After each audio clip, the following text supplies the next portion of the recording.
El aire fresco de la mañana acariciaba mi rostro mientras caminaba por las calles de Denver, Colorado. Mis pasos resonaban en el pavimento mojado por el rocío y en mis manos llevaba el almuerzo que había preparado con tanto amor para mi pequeña Isabela. Era octubre del año pasado y los colores dorados del otoño pintaban la ciudad con una melancolía hermosa que no sabía que pronto se convertiría en el reflejo perfecto de mi vida. Isabela tenía entonces 7 años y sus ojos verdes brillaban con la inocencia de quien aún cree que el mundo es un lugar justo. Cada mañana la llevaba a la escuela primaria Jefferson, donde había logrado matricularla después de meses de papeleo y noches sin dormir trabajando dobles turnos en el restaurante mexicano La Esperanza. El nombre del lugar no podría haber sido más profético, porque la esperanza era lo único que me mantenía de pie en aquellos días. Mi historia no comenzó en Denver, sino 12 años atrás, en un pequeño pueblo de Michoacán, México, donde las oportunidades eran tan escasas como la lluvia en temporada seca. Tenía apenas 21 años cuando decidí cruzar esa frontera invisible que separa los sueños de la realidad. No fue una decisión fácil, dejar atrás a mi madre, a mis hermanos, a todo lo que conocía, pero la pobreza es un enemigo silencioso que devora los sueños poco a poco, y yo no estaba dispuesto a rendirme sin luchar. El viaje hacia el norte fue una pesadilla que prefiero mantener enterrada en los rincones más oscuros de mi memoria. 3 días caminando por el desierto, compartiendo el último sorbo de agua con desconocidos que se habían convertido en hermanos de supervivencia, esquivando la migra y rezando a todos los santos que conocía para llegar vivo al otro lado. Cuando finalmente puse un pie en suelo estadounidense, lloré. No de alegría, sino de alivio, porque sabía que la parte más difícil apenas comenzaba. Los primeros años fueron brutales. Dormía en un apartamento compartido con 8 personas más, en East LA. Donde el ruido de las sirenas era nuestra canción de cuna nocturna. Trabajaba en lo que fuera, construcción durante el día, limpieza de oficinas por las noches, y los fines de semana ayudaba en un taller mecánico donde el dueño, don Roberto, un mexicano que había llegado 30 años antes que yo, me enseñó que la dignidad no se mide por el trabajo que haces, sino por la honradez con la que lo realizas. Fue en ese taller donde conocí a Elena. Llegó una tarde de viernes con su Honda Civic descompuesto, maldiciendo en un español perfecto mientras trataba de explicar que el carro había empezado a hacer ruidos extraños. Era hermosa sin duda, pero lo que me cautivó no fue su belleza física, sino la fuerza que emanaba de su mirada. Elena había nacido en Los Ángeles de padres salvadoreños y trabajaba como asistente legal en un bufete del centro de la ciudad. Nuestra relación comenzó lentamente, como esas lluvias de primavera que empiezan con gotas dispersas y terminan en torrente. Ella me ayudó con el inglés y yo le enseñé a cocinar los moles que mi abuela me había heredado junto con sus recetas secretas. Los sábados por la noche nos quedábamos despiertos hasta altas horas hablando de nuestros sueños, de cómo queríamos cambiar nuestras vidas, de los hijos que algún día tendríamos y del futuro que construiríamos juntos. Cuando Elena me dijo que estaba embarazada, sentí como si el mundo entero se reorganizara a mi alrededor. Tenía 26 años, trabajaba 3 empleos y vivía con el miedo constante de que cualquier día la migra tocara a mi puerta, pero esa noticia me llenó de una felicidad que jamás había experimentado. Iba a ser padre, iba a darle a mi hijo todo lo que yo no tuve: estabilidad, educación, oportunidades. Isabela nació un martes lluvioso de marzo en el Hospital General del Condado. Cuando la enfermera la puso en mis brazos por primera vez, juré por todo lo sagrado que esa niña nunca conocería la pobreza, nunca tendría que elegir entre comer o estudiar. Nunca tendría que dejar su hogar para perseguir sueños inciertos en tierras extrañas. Era perfecta, con sus pequeños puños cerrados y su llanto que sonaba como la sinfonía más hermosa del mundo. Los primeros años de Isabela fueron los más felices de mi vida. Elena y yo nos mudamos a un apartamento pequeño pero decente en Boyle Heights, donde podíamos escuchar a los niños jugar en el parque cercano y donde el olor a tamales de la señora García, nuestra vecina, nos despertaba cada domingo por la mañana. Yo había logrado conseguir un trabajo más estable en una empresa de jardinería, y Elena había sido promovida a paralegal. Parecía que finalmente estábamos construyendo esa vida americana con la que tanto habíamos soñado. Pero el destino, ese maestro cruel que nos enseña las lecciones más duras cuando menos las esperamos, tenía otros planes para nosotros. Cuando Isabela cumplió 4 años, Elena comenzó a cambiar. Al principio fueron pequeñas cosas.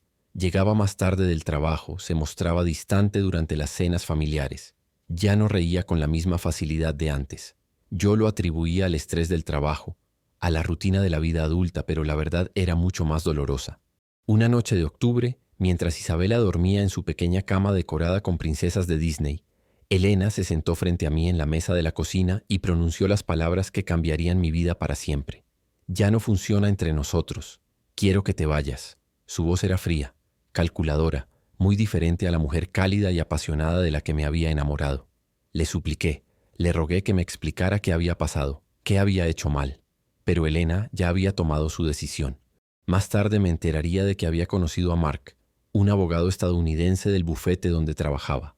Un hombre con ciudadanía, con estabilidad económica garantizada, con el tipo de futuro que yo, un inmigrante indocumentado, nunca podría ofrecerle. La separación fue brutal. Elena se quedó con el apartamento y por supuesto con Isabela. A mí me permitía ver a mi hija los fines de semana, unas visitas que se convirtieron en los únicos momentos de luz en mi nueva realidad oscura. Me mudé a un cuarto alquilado en el este del LA, un espacio tan pequeño que apenas cabía una cama individual y una mesa plegable, pero que para mí representaba el lugar desde donde lucharía por recuperar a mi familia. Isabela no entendía por qué papá ya no vivía en casa. Cuando me preguntaba cuándo regresaría, yo le inventaba historias sobre viajes de trabajo, sobre proyectos importantes que requerían que durmiera en otro lugar temporalmente. Sus ojitos verdes me miraban con esa confianza ciega que solo los niños pueden tener hacia sus padres, y cada mentira piadosa que le decía era como tragar vidrios rotos. Los meses pasaron y las visitas se volvieron más tensas. Elena comenzó a poner restricciones, que si Isabela tenía mucha tarea, que si estaba enferma, que si tenían planes familiares con Mark. Sí, porque Mark había entrado oficialmente en escena, ocupando mi lugar no solo en la cama de Elena, sino también en la vida de mi hija. La primera vez que Isabela me habló de él, llamándolo el novio de mamá, sentí como si me clavaran una daga en el pecho. Mark era todo lo que yo no era. Alto, rubio, con acento estadounidense perfecto y un BMW último modelo. Trabajaba en el mismo bufete que Elena, ganaba 6 cifras al año y tenía esa confianza arrogante que solo da el privilegio de haber nacido en el lugar correcto. Cuando lo conocí, durante una de las entregas de Isabela, me estrechó la mano con una sonrisa condescendiente y me habló en un español básico y mal pronunciado, como si fuera un acto de caridad comunicarse conmigo en mi idioma nativo. Pero lo que más me dolía no era la arrogancia de Mark, sino ver cómo Isabela comenzaba a encariñarse con él. El hombre le compraba juguetes caros, la llevaba a Disneyland, le prometía viajes a lugares que yo no podría costear ni en 1.000.000 de años. Y lo peor de todo era que Isabela llegaba de esas salidas con los ojos brillantes, contándome emocionada sobre las aventuras que había vivido con tío Mark. Fue entonces cuando tomé la decisión más difícil de mi vida. Denver, Colorado, se había convertido en un destino popular para muchos inmigrantes mexicanos porque había trabajo, porque las autoridades no eran tan agresivas con la comunidad indocumentada y porque el costo de vida era más bajo que en Los Ángeles. Mi primo Ramón llevaba 2 años viviendo allá y me había estado insistiendo en que me mudara. Aquí puedes empezar de nuevo, primo, me decía durante nuestras llamadas nocturnas. Hay oportunidades y quién sabe, tal vez hasta puedas arreglar tus papeles. Dejar Los Ángeles significaba alejarme de Isabela, pero también significaba la posibilidad de construir una vida más estable, de ahorrar dinero, de tal vez conseguir los recursos necesarios para luchar legalmente por la custodia de mi hija. Elena se opuso rotundamente cuando le comuniqué mi decisión. No porque me fuera a extrañar, sino porque mi ausencia complicaría los arreglos de cuidado de Isabela los fines de semana. La noche antes de mi partida a Denver, Isabela y yo fuimos al parque donde solía llevarla cuando era más pequeña. Se sentó en mi regazo en el columpio y mientras la mecía suavemente, me preguntó con esa voz pequeña y vulnerable: «Papá, ¿te vas muy lejos?». Le expliqué que papá necesitaba ir a trabajar a otro lugar, pero que siempre sería su papá, sin importar la distancia. Le prometí que la llamaría todos los días, que le mandaría cartas, que ahorraría cada peso para venir a visitarla seguido. La mudanza a Denver fue como empezar mi vida desde cero por tercera vez. Ramón me ayudó a conseguir trabajo en La Esperanza, un restaurante mexicano en el barrio de West Colfax, donde el dueño, don Aurelio, un hombre mayor de Jalisco, entendía las historias de hombres como yo. El trabajo era duro, 12 horas al día, 6 días a la semana, pero la paga era decente y don Aurelio me permitía enviar dinero a Isabela cada mes. Las noches en Denver eran las más difíciles. Después del trabajo, regresaba a mi pequeño apartamento estudio y llamaba a Isabela. Elena había establecido un horario estricto. Solo podía hablar con mi hija entre las 6 y las 6:30 de la tarde, hora de Los Ángeles. Esos 30 minutos se convirtieron en mi salvavidas emocional. Isabela me contaba sobre sus clases, sobre sus amigos, sobre las travesuras que hacía, y yo le contaba sobre Denver. sobre las montañas que podía ver desde la ventana del restaurante, sobre cómo algún día la traería aquí para que conociera la nieve. Pero conforme pasaban los meses noté cambios en mi hija. Sus llamadas se volvieron más cortas, menos entusiastas. A veces se le olvidaban cosas que habíamos hablado la semana anterior, o me preguntaba sobre eventos que yo no recordaba haber mencionado. Elena había comenzado una campaña sutil pero efectiva de alienación parental, llenando la cabeza de Isabela con ideas sobre lo irresponsable que había sido papá al irse tan lejos, sobre lo difícil que era para una niña tener un padre que no podía estar presente cuando lo necesitara. Mark, por su parte, había intensificado su papel como figura paterna sustituta. Isabela comenzó a mencionarlo más frecuentemente en nuestras conversaciones. Tío Mark me ayudó con mi tarea de matemáticas. Tío Mark me enseñó a andar en bicicleta. Tío Mark dice que cuando sea grande podré ser abogada como él. Cada mención era una puñalada en mi corazón, pero traté de mantenerme positivo por el bien de mi hija. Los viajes de Denver a Los Ángeles para ver a Isabela se convirtieron en una odisea emocional y financiera. Cada 3 meses ahorraba el dinero del pasaje de autobús, pedía días libres en el restaurante y hacía el viaje de 18 horas para pasar un fin de semana con mi hija. Esos weekends eran intensos. Trataba de compensar meses de ausencia en solo 2 días, llevándola a parques, al zoológico, a comer helados, creando memorias que tuviera que durarme hasta la próxima visita. Pero Elena comenzó a poner más obstáculos. A veces, cuando llegaba después de ese viaje extenuante, me informaba que Isabela tenía fiebre y no podía salir. Otras veces habían surgido compromisos familiares inesperados con Mark y su familia. En una ocasión particularmente cruel, llegué a Los Ángeles un viernes por la noche para descubrir que Elena había llevado a Isabela a un viaje sorpresa a San Diego sin avisarme, desperdiciando mi dinero del pasaje y mis únicos días libres del mes. Fue durante uno de esos viajes frustrados que conocí a Carla, una trabajadora social chicana que había luchado por casos de custodia similares.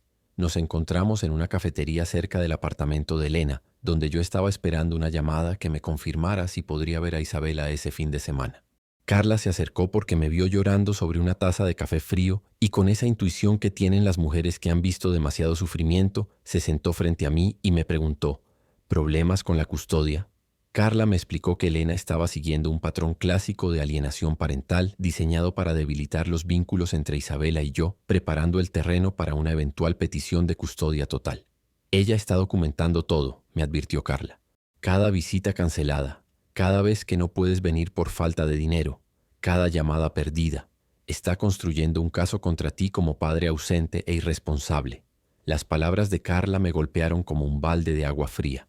Había estado tan enfocado en sobrevivir día a día, en trabajar y ahorrar dinero, que no había visto la estrategia más amplia que se desarrollaba a mis espaldas. Elena no era solo la madre de mi hija que había seguido adelante con su vida. Era una mujer inteligente y calculadora que estaba sistemáticamente eliminando mi presencia de la vida de Isabela. Regresé a Denver con una nueva determinación. Si Elena quería jugar sucio, yo tendría que estar preparado. Comencé a documentar meticulosamente cada llamada, cada intento de comunicación, cada dólar enviado para Isabela. Guardaba recibos de los pasajes de autobús, fotografías de los regalos que le compraba, copias de todas las cartas que le escribía. Don Aurelio, que se había convertido en una figura paterna para mí, me ayudaba con el papeleo y me daba consejos basados en su propia experiencia lidiando con el sistema legal estadounidense. Mientras tanto, mi relación con Isabela continuaba deteriorándose a pesar de mis esfuerzos. Las llamadas se volvieron más espaciadas y cuando lograba hablar con ella, a menudo sonaba distraída o incómoda.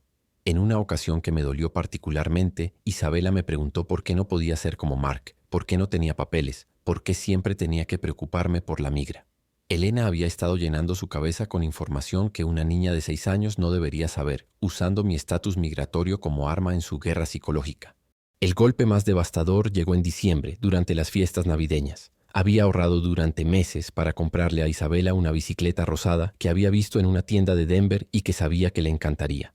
Conduje hasta Los Ángeles en el carro usado que había logrado comprar, cargando no solo la bicicleta, sino también regalos para Elena y hasta para Mark, pensando que tal vez un gesto de buena voluntad ayudaría a suavizar las tensiones. Cuando llegué al apartamento, Isabela abrió la puerta con una sonrisa que se desvaneció inmediatamente. «Hola, papá», me dijo con una formalidad que me partió el corazón. Detrás de ella pude ver un árbol de Navidad enorme, decorado profesionalmente, rodeado de regalos envueltos en papel caro. Mi bicicleta, que había sido la compra más significativa que había hecho en meses, se veía patética en comparación con la abundancia que Mark había proporcionado. Pero lo que realmente me destruyó fue lo que Isabela me dijo cuando le entregué su regalo. Gracias, papá, pero ya tengo una bicicleta. Tío Mark me compró una el mes pasado. Es color púrpura y tiene lucecitas. La desilusión en su voz no era maliciosa. Era la honestidad cruel de una niña que estaba siendo condicionada a ver a su padre como irrelevante, como alguien que llegaba tarde y con menos que ofrecer.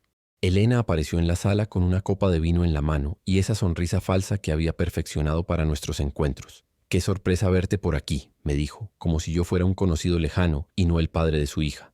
«Esperábamos que llamaras antes de venir. Isabela tiene muchas actividades navideñas esta semana». Mark se unió a nosotros envuelto en un suéter navideño caro, irradiando esa superioridad casual que había llegado a odiar.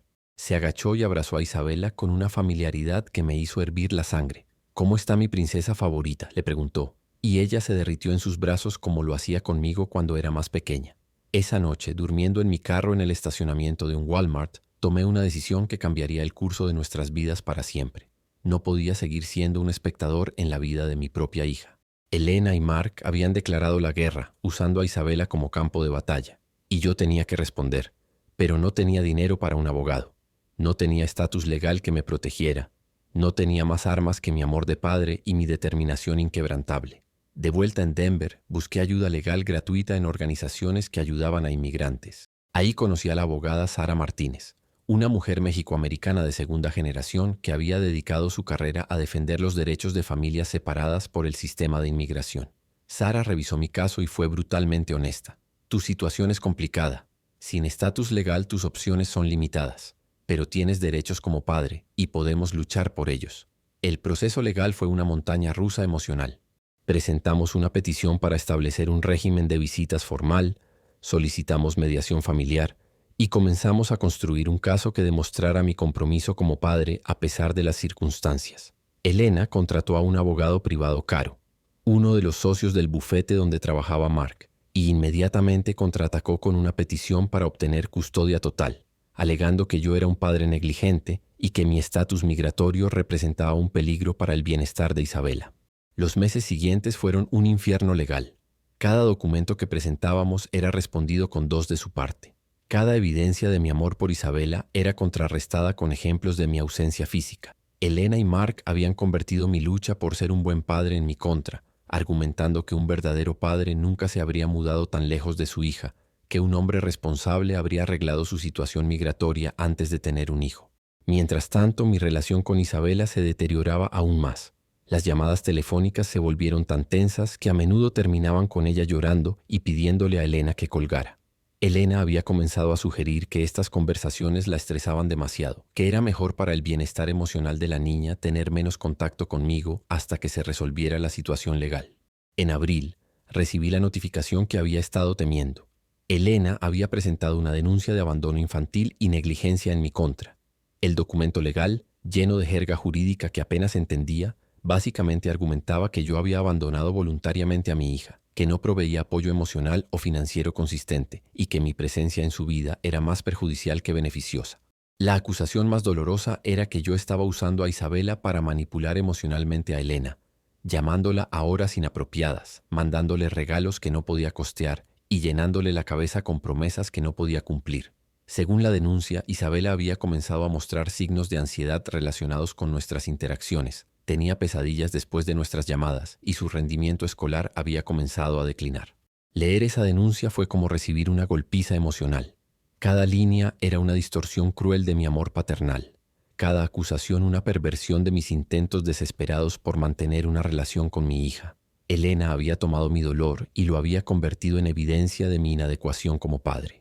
Mark, con sus recursos y conexiones, había ayudado a construir un caso que pintaba a un inmigrante desesperado como una amenaza para el bienestar de una niña estadounidense. Sara me explicó la gravedad de la situación. Si pierdes este caso, no solo perderás la custodia. Podrían terminar tus derechos parentales por completo. Isabela podría ser adoptada por Mark y legalmente ya no sería su padre. Las palabras flotaron en el aire de su oficina como sentencias de muerte. La posibilidad de que mi hija llevara el apellido de otro hombre, de que me llamara por mi nombre en lugar de papá, de que creciera sin saber realmente quién era su verdadero padre, me llenó de un terror que no sabía que existía. Pero había algo más en la estrategia de Elena que ni Sara ni yo habíamos anticipado. Una semana después de recibir la denuncia, agentes de inmigración aparecieron en mi apartamento en Denver. Era un martes por la mañana. Había terminado mi turno nocturno en el restaurante y dormía profundamente cuando los golpes en la puerta me despertaron. «Ise, abra la puerta», gritó una voz autoritaria que me congeló la sangre. No tuve tiempo de procesar lo que estaba pasando. En cuestión de minutos estaba esposado en la parte trasera de una camioneta gubernamental viendo cómo mi pequeño apartamento, mi refugio en Denver, se alejaba por la ventana. Los agentes me informaron que había una orden de deportación en mi contra, que alguien había proporcionado información sobre mi ubicación y mi estatus migratorio ilegal. El centro de detención en Aurora, Colorado, era un lugar diseñado para romper el espíritu humano. Celdas sobrepobladas, comida incomible y la incertidumbre constante de cuándo serías puesto en un autobús hacia la frontera.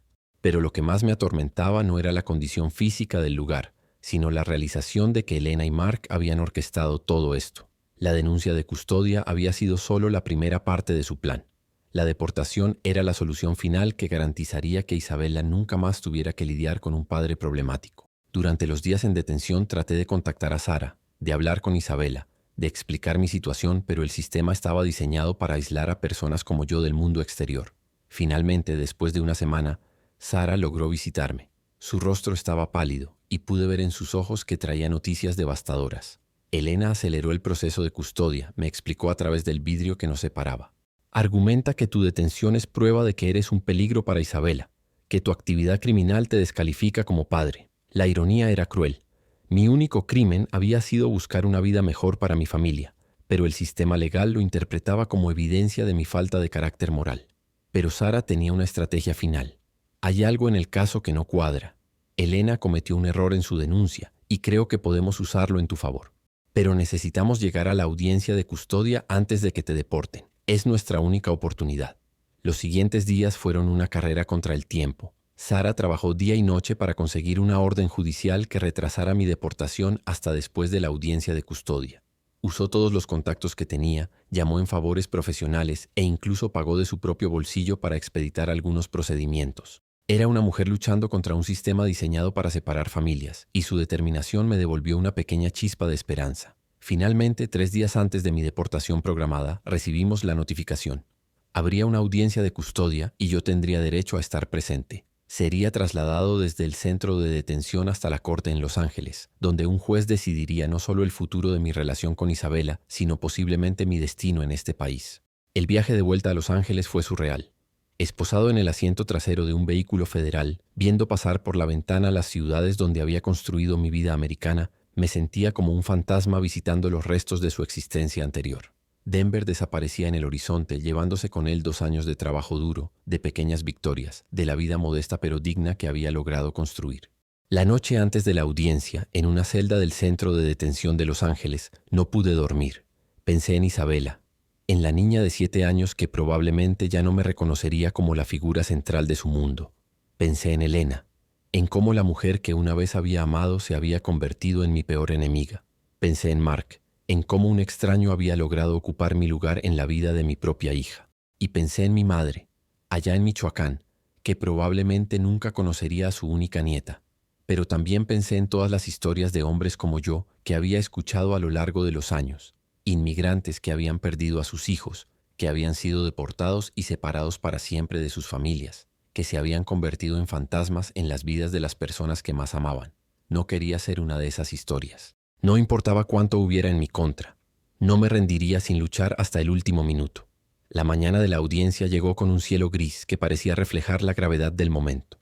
Me pusieron un traje que Sara había traído, uno barato pero limpio, que me hacía ver más como un padre preocupado que como un criminal deportado. Mis manos temblaban mientras me ajustaba la corbata, no por nerviosismo, sino por la anticipación de ver a Isabela después de meses de separación forzada. El edificio de la corte familiar del condado de Los Ángeles era imponente, con sus columnas de mármol y sus escalones que parecían diseñados para intimidar a quienes buscaban justicia. Sara me esperaba en la entrada, con una pila de documentos bajo el brazo y una expresión de determinación feroz. ¿Estás listo?, me preguntó, y aunque no me sentía listo para nada, asentí con la cabeza. Entramos a la sala del tribunal, un espacio solemne con bancos de madera oscura y un estrado elevado donde la juez presidiría sobre nuestro destino. Elena ya estaba allí, sentada en la primera fila con Mark a su lado y Isabela entre ellos. Mi corazón se detuvo cuando vi a mi hija. Había crecido tanto en los meses de separación. Ya no era la pequeña de 7 años que recordaba, sino una niña de 8 que parecía haber madurado años en mi ausencia.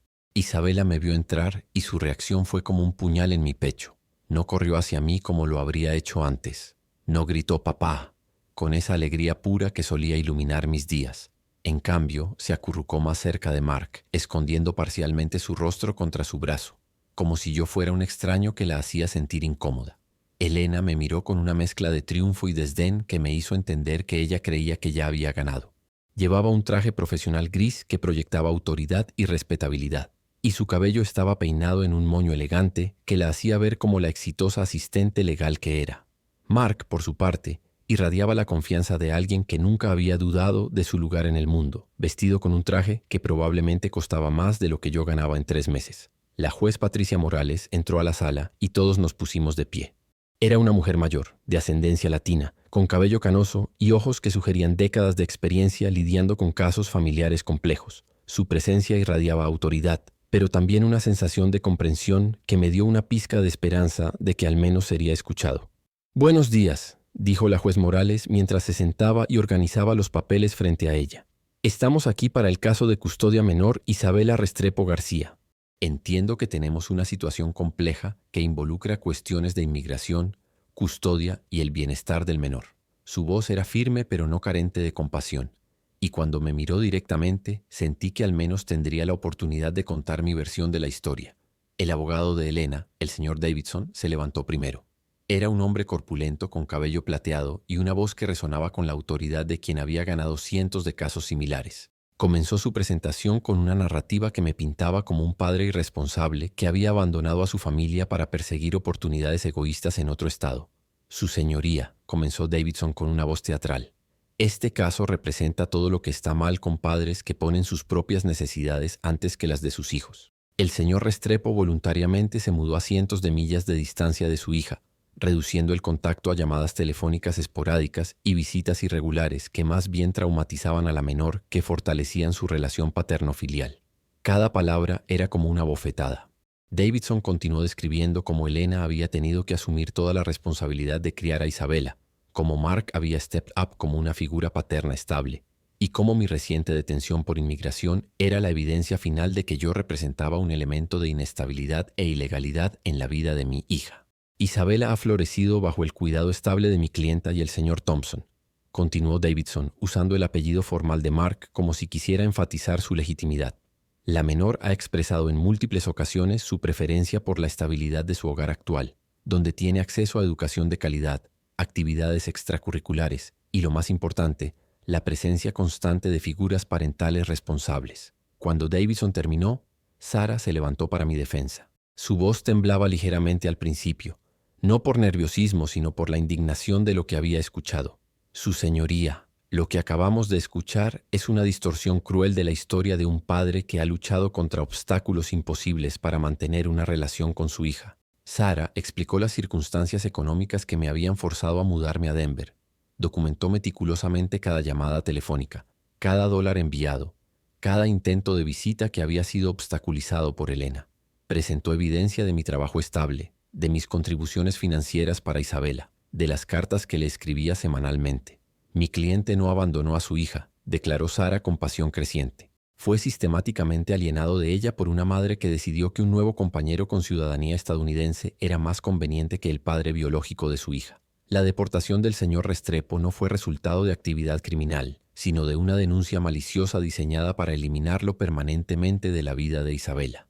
La juez Morales escuchó atentamente, tomando notas ocasionales y manteniendo una expresión neutral que no revelaba sus pensamientos. Cuando Sara terminó, la juez se dirigió directamente a mí. «Señor Restrepo, entiendo que desea dirigirse a la corte. Por favor, acérquese al estrado». Mis piernas temblaron mientras caminaba hacia el frente de la sala. Podía sentir los ojos de todos sobre mí. Elena con su mirada fría, Mark con su arrogancia silenciosa, e Isabela, mi pequeña Isabela, que me observaba con una mezcla de curiosidad y extrañeza que me partía el alma. «Su señoría», comencé, mi voz más ronca de lo que esperaba. «Yo no soy perfecto. Cometí errores. Tal vez fue un error mudarme a Denver, pero lo hice porque pensé que era la única manera de darle a mi hija un futuro mejor. Cada día que pasé lejos de Isabela fue una tortura, pero cada dólar que ahorré, cada sacrificio que hice, fue pensando en ella. Las palabras comenzaron a fluir más fácilmente mientras hablaba desde el corazón. Isabela es mi mundo, su señoría. Cuando nació prometí que sería el padre que yo nunca tuve, que ella tendría oportunidades, educación, amor incondicional. Sí, soy indocumentado, pero eso no me hace menos padre. Sí, trabajo en un restaurante y no tengo un BMW, pero mis manos están limpias del trabajo honesto que hago para mantener a mi familia. Miré directamente a Isabela mientras hablaba, rogando con los ojos que recordara los momentos felices que habíamos compartido. Mi hija solía contarme sus sueños de ser veterinaria, de salvar animalitos.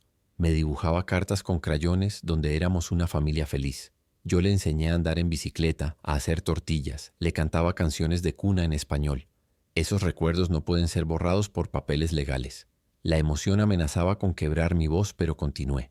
No vengo aquí a pedirle que me quite a Isabela a su madre. Vengo a pedirle que no me la quiten a mí. Soy su papá, su señoría. Independientemente de lo que digan los documentos de inmigración, independientemente de quién tenga más dinero o mejor abogado, yo soy el hombre que la vio dar sus primeros pasos, que la llevó al hospital cuando tuvo neumonía, que lloró de alegría el día que nació. Me dirigí directamente a Isabela, rompiendo el protocolo del tribunal.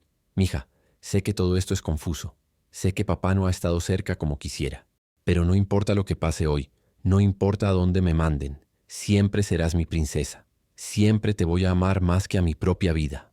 Isabela me miró con los ojos llenos de lágrimas, y por un momento vi a mi pequeña de 7 años asomándose a través de la niña de 8 que había aprendido a esconder sus emociones. Pero Mark puso su mano en su hombro, un gesto posesivo que me recordó lo mucho que había perdido durante mi ausencia.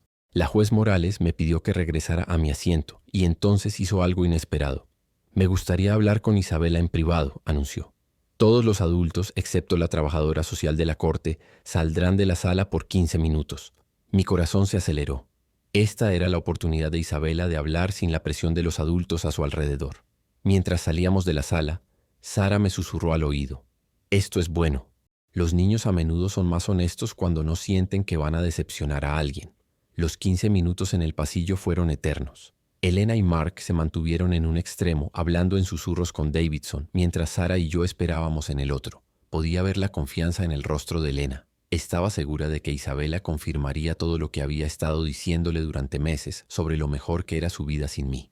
Cuando nos permitieron regresar, Isabela ya estaba de vuelta en su asiento entre Elena y Mark. Pero algo había cambiado en su postura. Parecía más pequeña, más vulnerable, y evitaba hacer contacto visual con cualquiera de nosotros. La juez Morales se aclaró la garganta y miró los documentos frente a ella durante lo que pareció una eternidad. Finalmente levantó la vista y habló con una voz que cortó el silencio como un cuchillo. Este caso presenta varios elementos preocupantes que van más allá de una simple disputa de custodia, comenzó. Durante mi conversación con Isabela, surgieron detalles que me obligan a examinar más profundamente las motivaciones detrás de esta petición. El corazón me latía tan fuerte que estaba seguro de que todos en la sala podían escucharlo. Elena y Mark intercambiaron miradas nerviosas, y Davidson comenzó a revolver sus papeles como si buscara algo que había perdido. Isabela me informó sobre conversaciones que ha escuchado entre su madre y el señor Thompson, continuó la juez. Conversaciones sobre la deportación de su padre que ocurrieron semanas antes de que la denuncia migratoria fuera presentada. El aire en la sala se volvió espeso. Elena palideció visiblemente y Mark se inclinó hacia adelante en su asiento claramente incómodo. Más específicamente, la juez Morales continuó con voz firme. Isabela escuchó al señor Thompson decirle a la señora García que una vez que se deshicieran del padre, él podría proceder con los papeles de adopción sin complicaciones legales. El silencio que siguió fue ensordecedor. Davidson se puso de pie abruptamente. Su señoría, eso es testimonio de oídas de una menor. Señor Davidson. La juez lo interrumpió con una voz que no admitía réplica. Siéntese, no he terminado. Elena había comenzado a temblar visiblemente.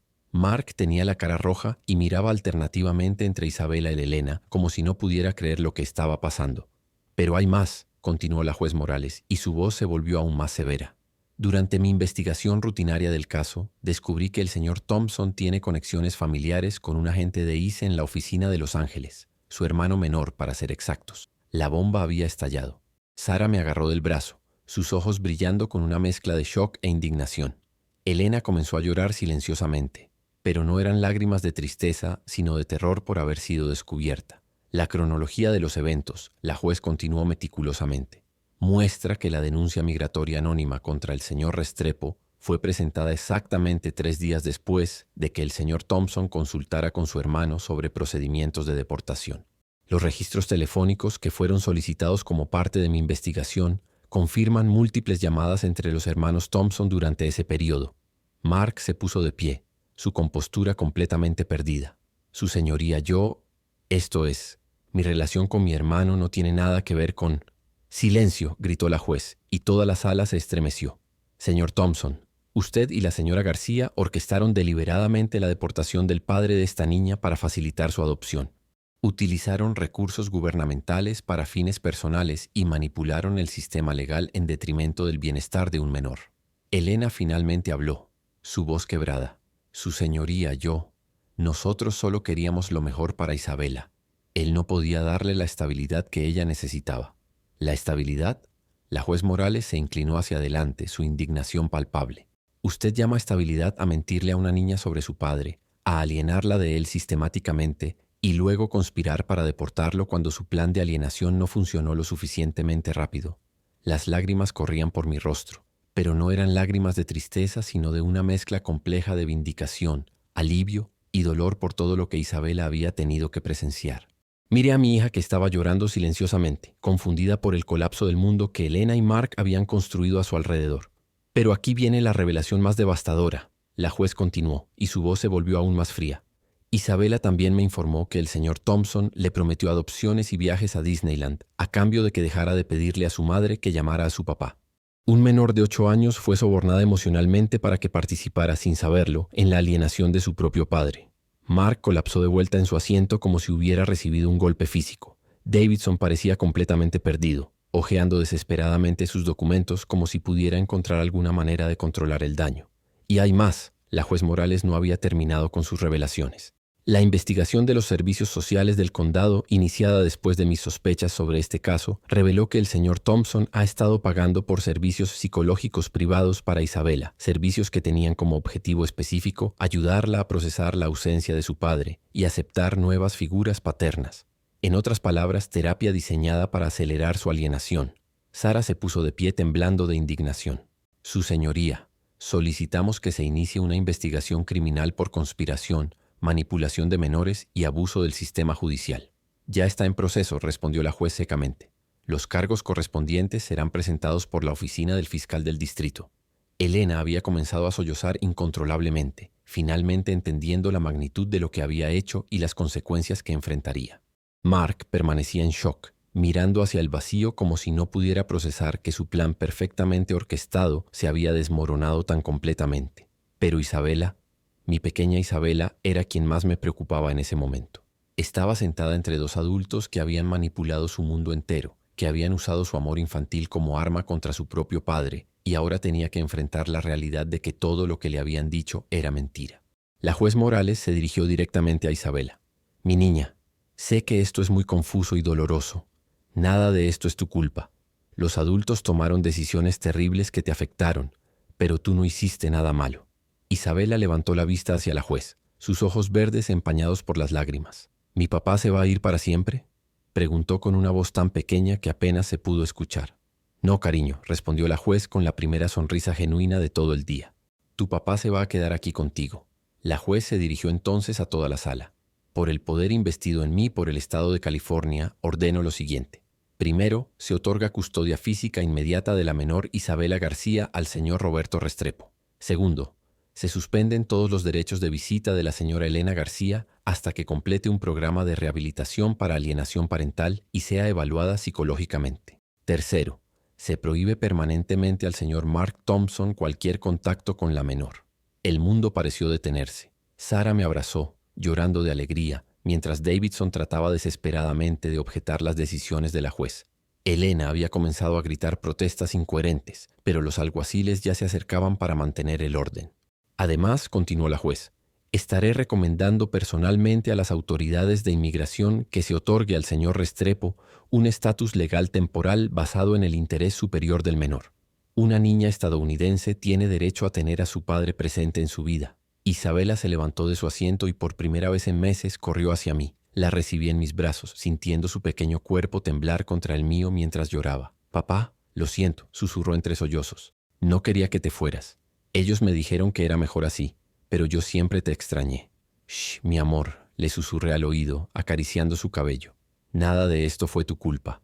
Papá nunca te va a dejar otra vez, te lo prometo.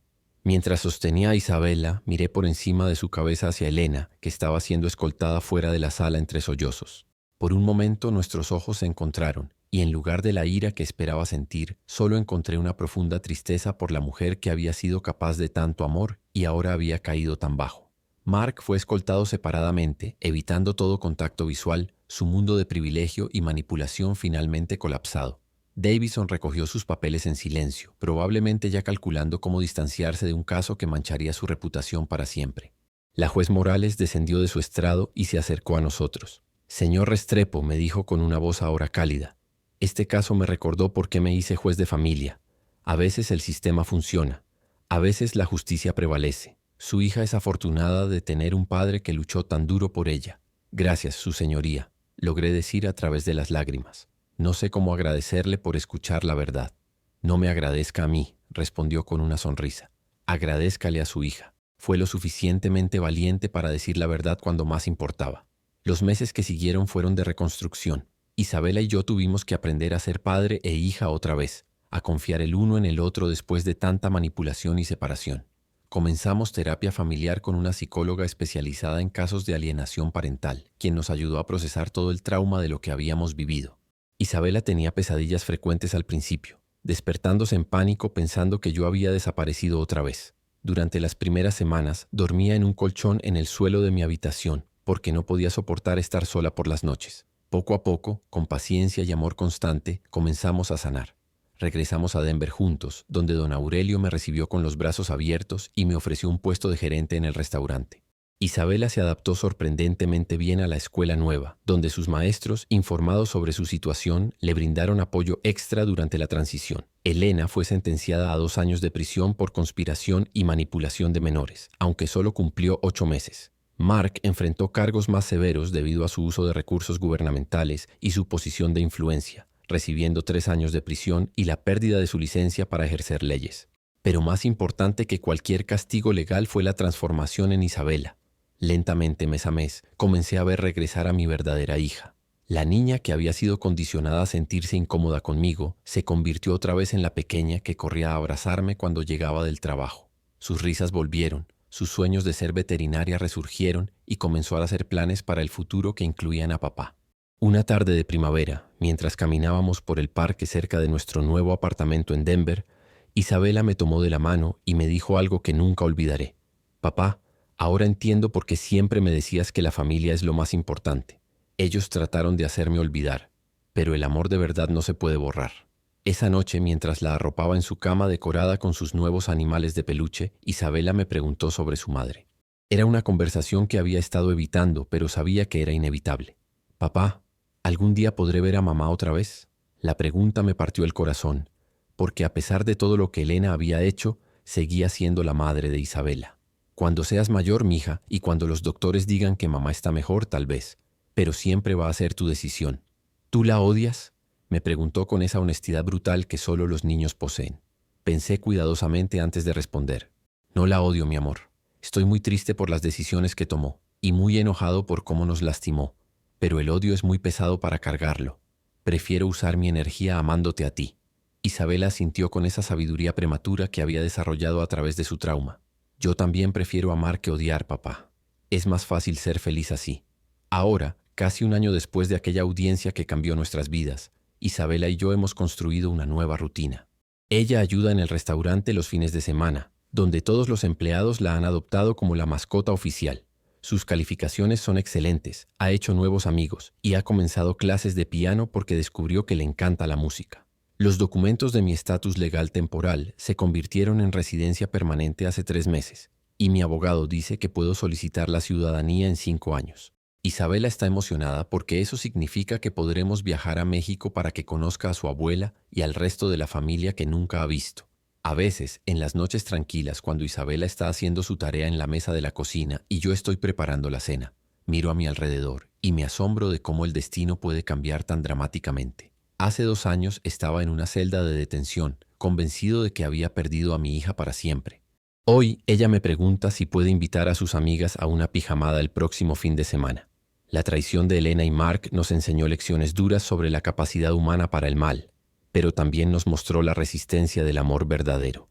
Isabela y yo somos más fuertes ahora, más unidos, más conscientes de lo preciosa que es nuestra relación padre-hija. Esa noche en el tribunal, cuando la juez Morales reveló la verdad que destrozó a todos en la sala, no solo se hizo justicia para nosotros, se envió un mensaje de que los niños no son peones en los juegos de los adultos, de que la manipulación y la alienación parental son crímenes reales con consecuencias reales, y de que a veces, solo a veces, los que luchan por lo correcto pueden ganar contra imposibles probabilidades. Isabela ahora duerme tranquila en su propia habitación, decorada con los colores que ella eligió, llena de libros y juguetes que compramos juntos. Ya no tiene pesadillas sobre despertarse y encontrar que papá ha desaparecido. En cambio, sus sueños están llenos de planes para el futuro. La universidad que quiere estudiar, los animales que quiere salvar como veterinaria, los países que quiere visitar cuando sea grande. Y yo duermo tranquilo también, sabiendo que mi hija está segura, que estamos juntos, y que nadie nunca más podrá usar el sistema legal para separarnos. La pesadilla terminó, y nuestra verdadera vida como familia finalmente puede comenzar. En las mañanas, cuando camino con Isabela hacia su escuela aquí en Denver y veo como el sol dorado del amanecer ilumina las montañas en la distancia, pienso en todos los padres que siguen luchando batallas similares. Pienso en los hombres que están en celdas de detención esta mañana, preguntándose si volverán a ver a sus hijos. Pienso en los niños que están siendo manipulados para rechazar a padres que los aman. Y rezo para que sus historias, como la nuestra, encuentren eventualmente justicia. Porque si hay algo que aprendí de esta experiencia, es que la verdad tiene una manera de salir a la luz, especialmente cuando hay un niño lo suficientemente valiente para decirla cuando más importa. Isabela me suelta la mano al llegar a la puerta de su escuela y me da un beso en la mejilla. Te amo, papá. Te veo esta tarde.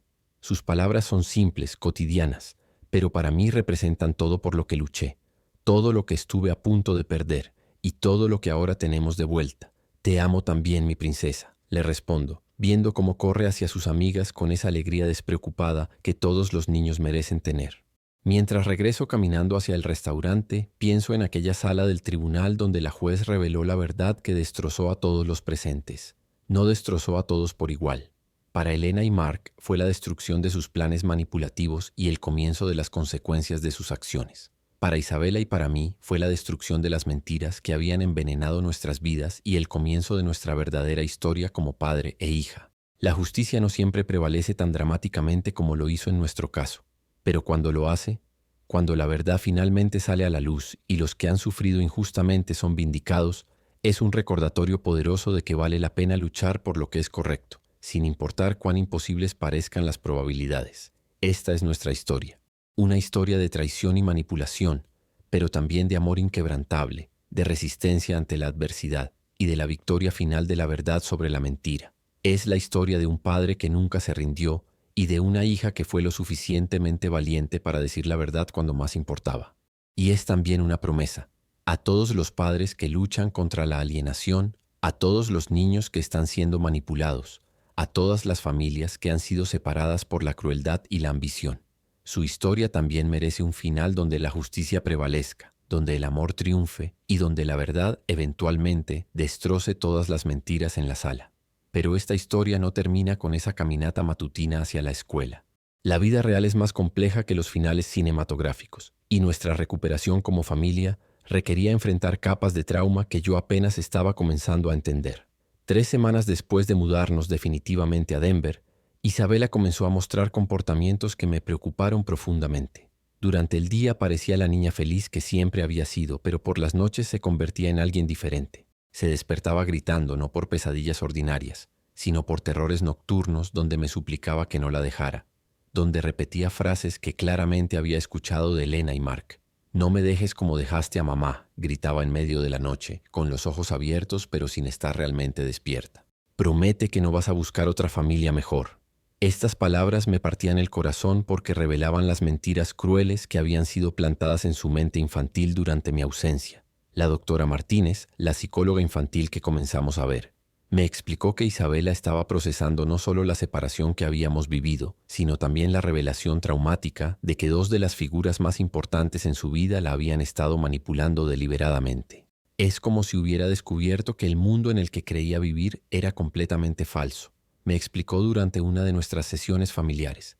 Va a tomar tiempo reconstruir su sentido de seguridad y confianza. Las sesiones de terapia se convirtieron en una parte fundamental de nuestras semanas. Cada martes por la tarde, Isabela y yo nos sentábamos en el consultorio cálido y acogedor de la doctora Martínez, donde gradualmente comenzamos a desarmar las mentiras que Elena y Mark habían construido tan meticulosamente. Isabela me confesó durante una de estas sesiones que Elena le había dicho repetidamente que yo me había ido porque no la amaba lo suficiente, que si realmente fuera un buen papá, habría encontrado la manera de quedarme cerca. Me decía que los papás que de verdad aman a sus hijas nunca las dejan, susurró Isabela, evitando mi mirada, y que si yo seguía extrañándote tanto, era porque era una niña malcriada que no apreciaba todo lo que Mark estaba haciendo por mí.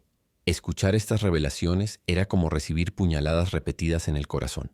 Elena había usado el amor natural de Isabela hacia mí como evidencia de que ella tenía un defecto de carácter. Había convertido la lealtad filial de mi hija en una fuente de culpa y vergüenza. Mark me compraba cosas y luego me decía que tú nunca podrías comprarme cosas así porque no trabajabas lo suficientemente duro, continuó Isabela durante otra sesión. Me decía que si yo le contaba a alguien sobre nuestras conversaciones privadas, tú te meterías en problemas con la policía y nunca más podría verte. La doctora Martínez me había advertido sobre esto. La manipulación psicológica de menores es una forma de abuso que deja cicatrices invisibles pero profundas, me había explicado. Isabela no solo perdió tiempo contigo, fue condicionada a sentirse culpable por amarte. Eso es algo que va a requerir mucho trabajo terapéutico para sanar. Los fines de semana se convirtieron en nuestro tiempo sagrado de reconexión. Comenzamos tradiciones nuevas que solo eran nuestras. Los sábados por la mañana hacíamos panqueques juntos mientras escuchábamos música mexicana, y ella me ayudaba a preparar las recetas de mi abuela. Los domingos explorábamos Denver y sus alrededores, visitando museos, parques y pequeños pueblos en las montañas donde Isabela podía ver nieve por primera vez en su vida.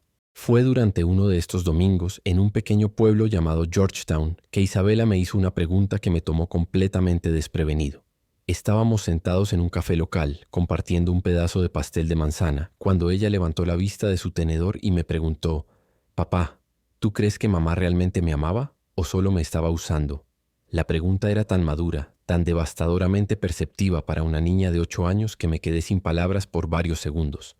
¿Cómo explicarle a una niña que su madre la amaba pero había permitido que ese amor fuera corrompido por la ambición y la manipulación? ¿Cómo ayudarla a entender que las personas pueden hacer cosas terribles incluso cuando creen que están actuando por amor? Mi amor, comencé cuidadosamente. Creo que mamá te amaba, pero también creo que tomó decisiones muy malas que lastimaron ese amor. A veces los adultos se confunden sobre qué es realmente lo mejor para sus hijos y hacen cosas que causan daño cuando pensaban que estaban ayudando. Isabela masticó su pastel pensativamente. ¿Pero por qué me mentía tanto? Si me amaba, ¿por qué me decía que tú no me querías? Porque a veces, dije, eligiendo mis palabras con cuidado extremo. Cuando los adultos quieren algo muy fuerte como que las cosas sean de cierta manera, pueden convencerse a sí mismos de que las mentiras están bien si logran lo que quieren. Mamá quería una familia diferente y pensó que si tú dejabas de amarme tanto, sería más fácil crear esa nueva familia. Pero eso es estúpido, declaró Isabela con la lógica brutal de la infancia. Yo puedo amar a mucha gente al mismo tiempo. No tenía que dejar de amarte para amar a otra gente también. Su observación era tan simple y tan profunda que me quedé asombrado. En esa frase, mi hija de 8 años había articulado algo que Elena, con toda su educación y experiencia legal, había sido incapaz de entender. El amor no es un recurso limitado que se agota cuando se comparte. Conforme pasaban los meses, comencé a notar cambios sutiles pero significativos en Isabela. Su risa se volvía más frecuente y más genuina. Comenzó a hablar sobre el futuro otra vez, haciendo planes que me incluían naturalmente. Cuando vayamos a México a conocer a la abuela, se había convertido en una frase común en nuestras conversaciones. Cuando yo sea grande y sea veterinaria, tú me vas a ayudar con mi clínica, ¿verdad, papá? Pero también había momentos difíciles, regresiones inesperadas que me recordaban que la sanación no es un proceso lineal. Una tarde, mientras revisaba su mochila para ayudarla con la tarea, encontré un dibujo que había hecho en la escuela. Era una imagen de nuestra familia.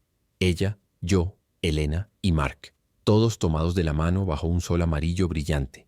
En la esquina inferior Había escrito con crayón rojo: extraño cuando éramos felices todos juntos. El dibujo me rompió el corazón porque revelaba una verdad complicada.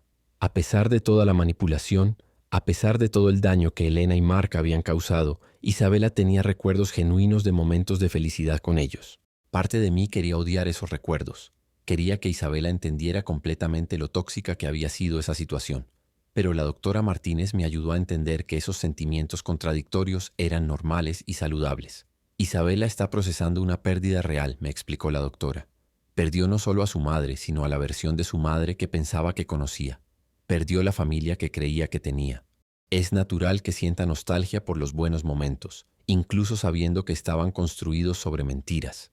Esta comprensión me ayudó a navegar las conversaciones difíciles con más paciencia. Cuando Isabela expresaba confusión o tristeza sobre Elena, no trataba de minimizar sus sentimientos o de recordarle todas las cosas malas que había pasado.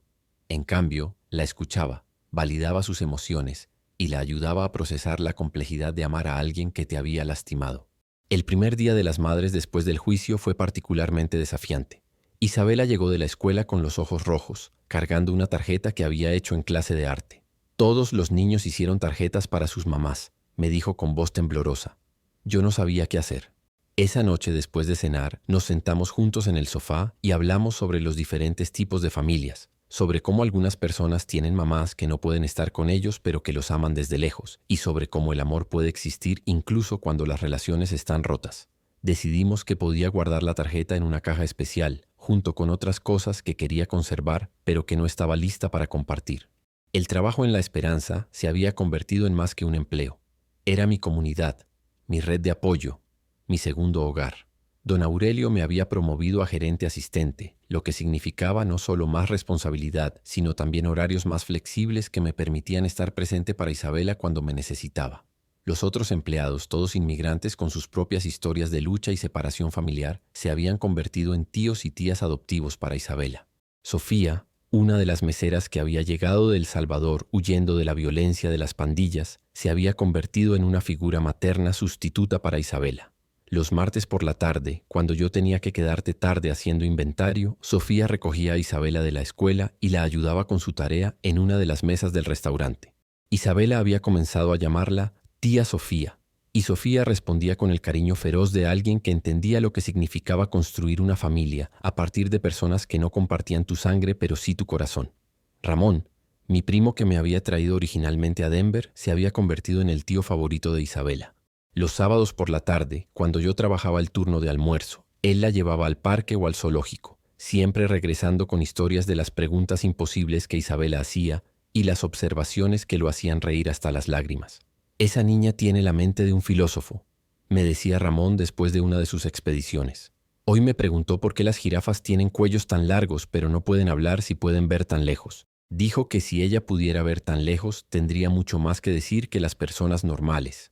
Estas anécdotas me llenaban de orgullo y alegría, pero también me recordaban todo el tiempo que había perdido con Isabela durante su desarrollo. Me preguntaba constantemente qué otras preguntas brillantes había hecho durante mi ausencia, qué otros momentos de crecimiento y descubrimiento me había perdido.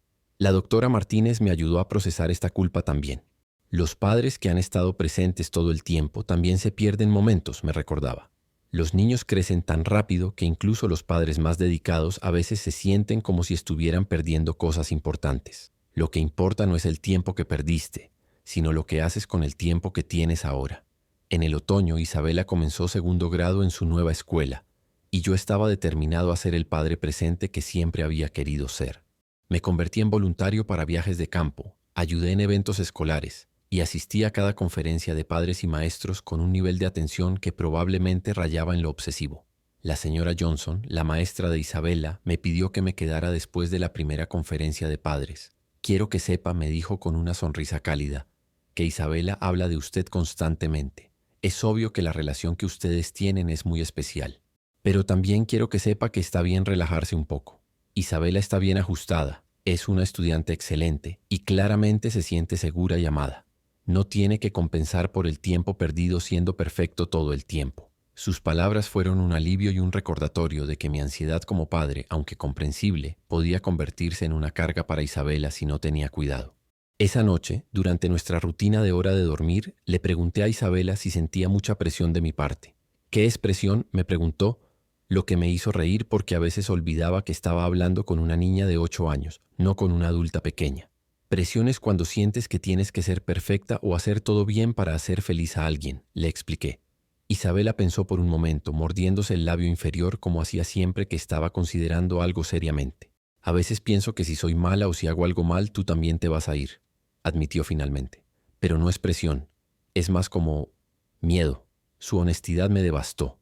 Incluso después de meses de terapia, de rutinas estables, de amor constante, Isabela aún cargaba el miedo de que yo podría desaparecer. Las acciones de Elena y Mark habían plantado semillas de inseguridad que requerirían años de consistencia y amor para desarraigar completamente. Mi amor, le dije, tomando sus pequeñas manos en las mías, no hay nada que puedas hacer que me haga irme. Nada. Ni siquiera si rompes algo, o si sacas malas calificaciones, o si eres grosera conmigo. Los papás que de verdad aman a sus hijos se quedan sin importar qué. Esa es la diferencia entre el amor verdadero y el amor falso. ¿Cómo sé cuál es cuál?, me preguntó.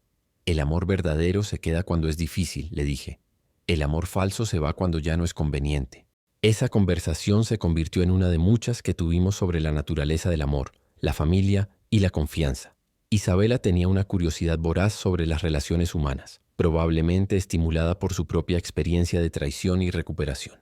Hacía preguntas que me obligaban a examinar mis propias creencias y valores de maneras que nunca había considerado antes. ¿Por qué algunos adultos mienten a los niños?, me preguntó una tarde mientras preparábamos la cena juntos.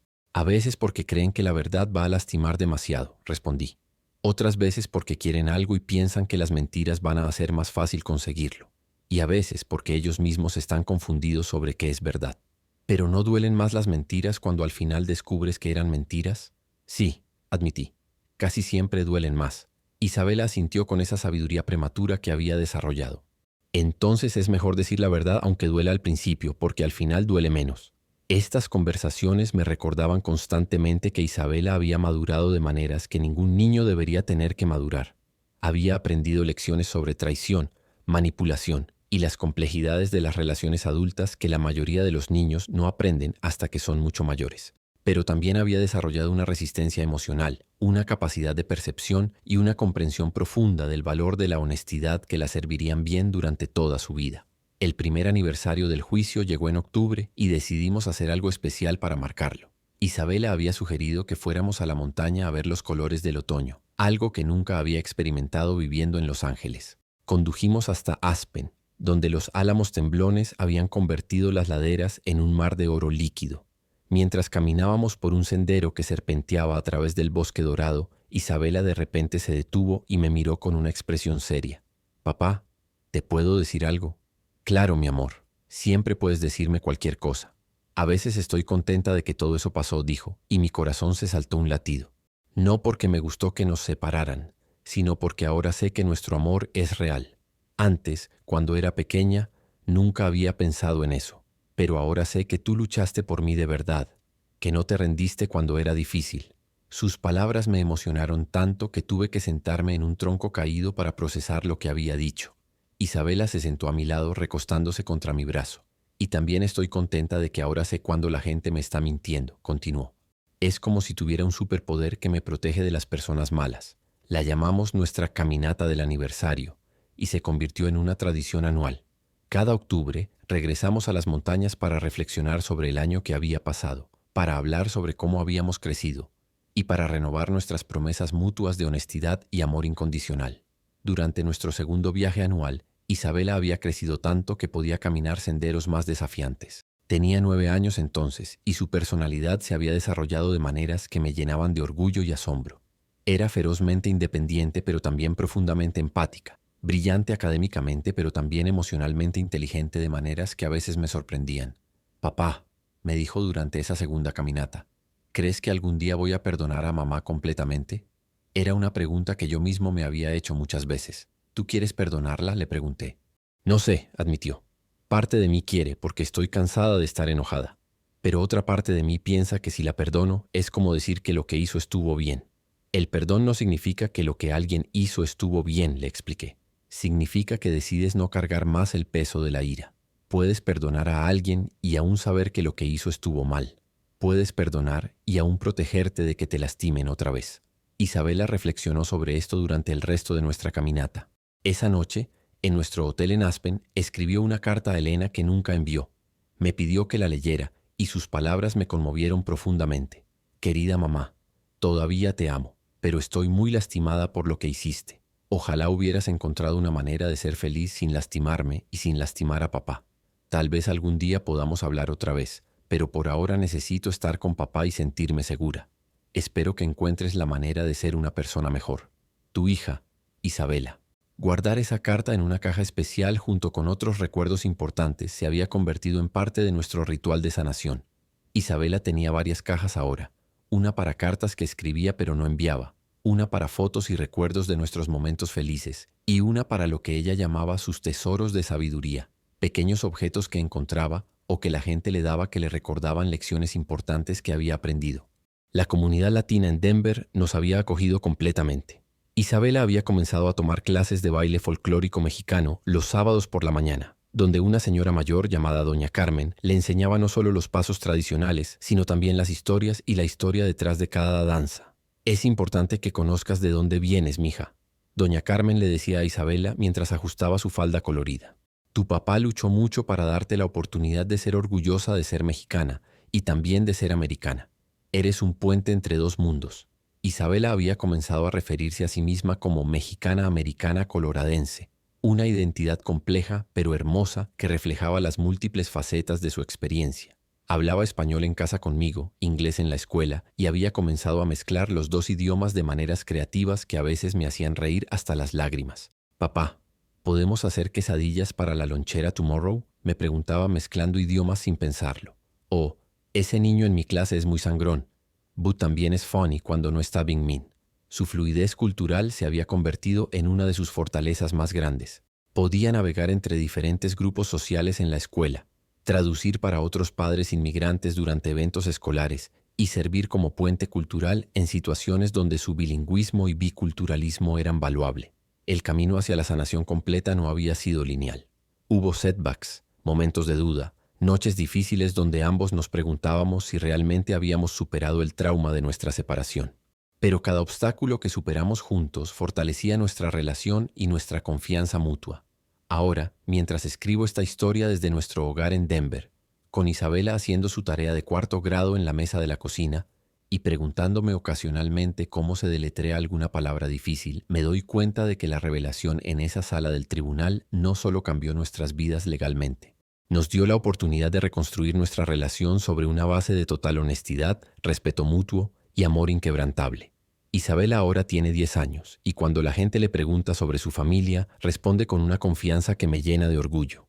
Vivo con mi papá, que es el mejor papá del mundo, y tenemos una familia muy grande de amigos que nos aman mucho. Esa respuesta simple pero profunda encapsula todo lo que hemos construido juntos. Una familia basada no en la biología o las estructuras tradicionales, sino en el amor, la lealtad y el compromiso mutuo de protegernos y apoyarnos siempre. Y cuando pienso en aquella tarde devastadora en la sala del tribunal, cuando la juez Morales reveló la verdad que destrozó las mentiras y expuso la conspiración que había casi destruido nuestra familia, ya no siento solo dolor o ira. Siento gratitud, porque esa revelación no solo nos devolvió el uno al otro, nos dio la oportunidad de construir algo más fuerte, más auténtico y más duradero de lo que habíamos tenido antes. Nuestra historia continúa escribiéndose cada día, con cada abrazo matutino, cada conversación sobre la tarea, cada risa compartida durante la cena. Y sé que sin importar qué desafíos enfrentemos en el futuro, los enfrentaremos juntos, con la certeza absoluta de que nuestro amor ha sido probado en el fuego y ha emergido más fuerte que nunca.